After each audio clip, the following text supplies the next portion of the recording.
നമ്മൾ പലപ്പോഴും പറയാറുണ്ട് അസൂയ എന്ന് പറയുന്നത് വേണ്ടാത്തൊരു നെഗറ്റീവാണെന്ന് പറയും. പക്ഷേ സ്വന്തം കൂടെ നിൽക്കുന്നയാൾ, സ്വന്തം ചങ്കായി നിൽക്കുന്ന ആൾക്കാർ നമ്മളോടുണ്ടാകുന്ന അസൂയയൊക്കെ എങ്ങനെ നമുക്ക് മറികടക്കാൻ പറ്റും എന്നതൊക്കെ ശ്രദ്ധിക്കണം. അത് അനുഭവമാണ് ഇതിനകത്ത് വരുന്നത് കേട്ടോ. അപ്പോൾ ഇതൊക്കെ എങ്ങനെയാണ്, അസൂയ ഉള്ളവർ എങ്ങനെയാണ് നമ്മളെ കാണുന്നത്?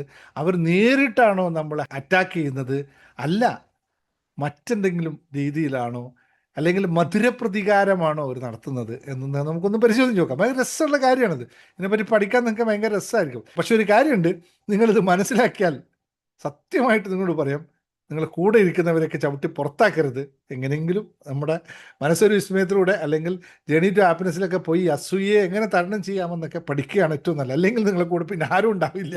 ഇന്ന് ഈ പറയാൻ പോകുന്ന സത്യങ്ങൾ അറിയുമ്പോൾ നിങ്ങളുടെ ചുറ്റുവട്ടത്തിലുള്ള ആൾക്കാരൊക്കെ ഇതിൽ പെട്ട ആളാണ് നിങ്ങൾക്ക് മനസ്സിലാവും. ഒരു ഷർട്ട് വാങ്ങിച്ചാൽ, ഒരു ഡ്രസ്സ് വാങ്ങിച്ചാൽ നിങ്ങൾ ഉടനെ നിങ്ങളുടെ അടുത്ത സുഹൃത്തിനോട് പറയും, അല്ലെങ്കിൽ സുഹൃത്ത് കാണും, അല്ലെങ്കിൽ അനിയത്തിയോട് പറയും, ഏട്ടത്തിയോട് പറയും, ഏട്ടനോട് പറയും, അനിയനോട് പറയും, ഇങ്ങനെ പറയും. അത് സാധാരണ. പക്ഷെ അപ്പോൾ അവർ ചോദിക്കുന്ന ഒരു ചോദ്യമുണ്ട്.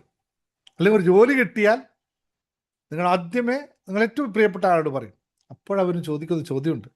ഒരു ലോട്ടറി അടിച്ചു കഴിഞ്ഞാൽ നിങ്ങൾ ആദ്യം വിളിച്ച് പറയുന്ന ഒരാളുണ്ട്. അപ്പോൾ അവർ ചോദിക്കുന്ന ചോദ്യമുണ്ട്. ഈ ചോദ്യം നിങ്ങൾ നിരന്തരം കേട്ടതാണ്.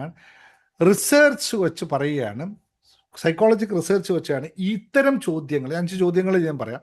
ഈ 5 ചോദ്യങ്ങൾ നിങ്ങളോട് അവർ ചോദിക്കുന്നുണ്ടെങ്കിൽ 8 മറ്റോ പറഞ്ഞു പോവാം ഉണ്ടെങ്കിൽ നിങ്ങൾ അറിയുക, നിങ്ങളുടെ പതനം, നിങ്ങളിപ്പോൾ അനുഭവിച്ചുകൊണ്ടിരിക്കുന്ന വിഷയങ്ങൾ മിക്കതും നിങ്ങളുടെ ചുറ്റുവട്ടത്തിൽ നിന്നും നിങ്ങൾ ഉണ്ടാക്കിയെടുക്കുന്ന കാര്യങ്ങളാണെന്ന്. ഞാൻ മനസ്സിനെ പറ്റി ഒന്നും, ഇന്ന് ഡാർക്ക് സൈക്കോളജിയെ പറ്റിയാണ് പറയണേ, നോർമൽ സൈക്കോളജിയെ പറ്റി അല്ല പറയണേ, ഒരു മറ്റൊരു തത്വമാണ്. അപ്പോൾ താങ്ക് യു. അപ്പോൾ കിടക്കാം. റെഡിയാണോ? നമ്മൾ പണ്ടേ ഉപയോഗിച്ച സാധനം ഇപ്പോൾ കുറച്ച് കാലമായിട്ടില്ല. എടുത്തോളൂ, ബട്ട് ടീ എടുത്തോളൂ, ചോക്ലേറ്റ് എടുത്തോളൂ, കഴിച്ചോളൂ, എന്നിട്ട് തുടങ്ങാം. പോരട്ടെ? കമാൺ.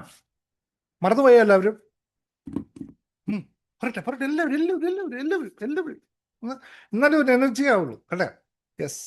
ഇത് പറയാൻ നിൽക്കുന്ന അത്ര എനർജിയുള്ള കാര്യമാണ് കേട്ടോ. അതുകൊണ്ടാണ് ഇത് രസമുള്ള കാര്യമാണ് പറയാനുള്ളത്. യെസ്. അസൂയയുടെ സൈക്കോളജി. നിങ്ങളോട് ആൾക്കാർക്ക് അസൂയുണ്ടോ എന്ന് എങ്ങനെ തിരിച്ചറിയാം എന്നുള്ളതാണ്. അപ്പോൾ പ്രിയപ്പെട്ടവരെ, ഒന്നുകൂടി നിങ്ങളെ ഏവരെയും സ്വാഗതം ചെയ്യുന്നു. ഇന്ന് നമ്മൾ ജീവിതത്തിൽ മുന്നോട്ട് പോകാൻ തുടങ്ങുമ്പോൾ എല്ലാവരും നമ്മോടൊപ്പം സന്തോഷിക്കും.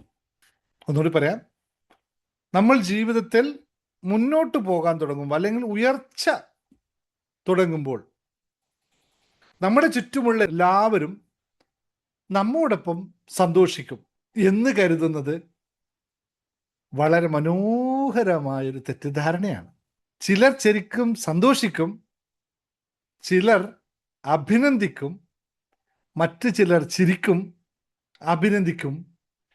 പക്ഷേ അവരുടെ വാക്കുകളുടെ ഇടയിൽ ഒരു ചെറിയ വിഷം അങ്ങ് ഒളിപ്പിച്ചു വെച്ചിട്ടുണ്ടാവും. അവരൊന്നും ഒരിക്കലും നിങ്ങളെ നേരിട്ട് ആക്രമിക്കില്ല.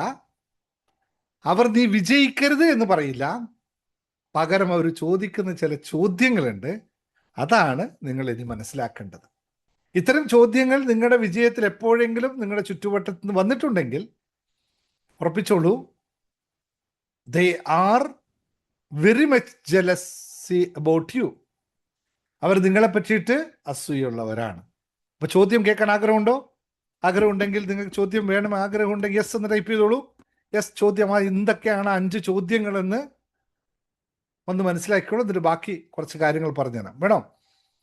നിങ്ങൾ സ്ഥിരമായി യെസ് യെസ് യെസ് യെസ് പോരട്ടെ, യെസ് യെസ് പോരട്ടെ. എല്ലാവരും നിങ്ങൾ വിജയിച്ചു എന്ന് കരുതുമ്പോൾ എന്തെങ്കിലും ഒരു കാര്യം, ജോലി കിട്ടി എന്ന് കരുതിക്കോ. നിങ്ങൾക്കൊരു ജോലി കിട്ടി, കുറേ കാലങ്ങളായി അന്വേഷിച്ച് അവസാനം ഒരു ജോലി കിട്ടി.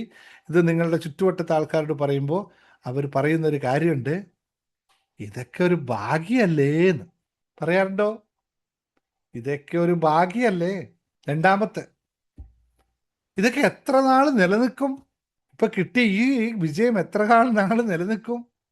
ഇതിന് ഇത്ര വലിയ കോൺഫിഡൻ്റ് ആവേണ്ട കാര്യമൊന്നുമില്ലല്ലോ.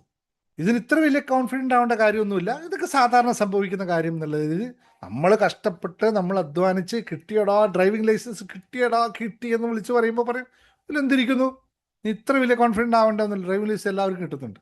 ജോലി കിട്ടി എന്ന് പറഞ്ഞ് നമ്മൾ വിളിച്ചു പറയുമ്പോൾ അവൻ പറയും, ആ ജോലി കിട്ടിയ സന്തോഷം, ആ ഓക്കെ, ആ ഓക്കെ പറഞ്ഞു അവന്. കാശ് അവിടുന്ന് ശരിക്കും കിട്ടുമോ? ചെയ്ത ജോലിക്ക് പൈസ കിട്ടുമോ എന്ന് ചോദിക്കും. പിന്നെയോ ഡ്രൈവിംഗ് ലൈസൻസോ മറ്റോ കിട്ടിക്കഴിഞ്ഞാൽ പറയുമ്പോൾ ആദ്യം പറയും, സൂക്ഷിക്കണം, വണ്ടി എങ്ങാനും ആക്സിഡൻ്റ് ആയാൽ. ഇങ്ങനെ ഞാൻ പറഞ്ഞത്, ഇങ്ങനെയുള്ള കുറേ കാര്യങ്ങൾ നിങ്ങൾക്ക് സാധാരണ ചോദ്യമായി തോന്നാം. പക്ഷേ ആ ചോദ്യങ്ങൾ അറിയാൻ വേണ്ടി ചോദിക്കുന്നതല്ല, നിങ്ങളുടെ കോൺഫിഡൻസ് കുറക്കാനുള്ള ചോദ്യങ്ങളാണ്. ഇതാണ് ജലസിയുടെ ഡാർക്ക് സൈക്കോളജി എന്ന് പറയുന്നത്.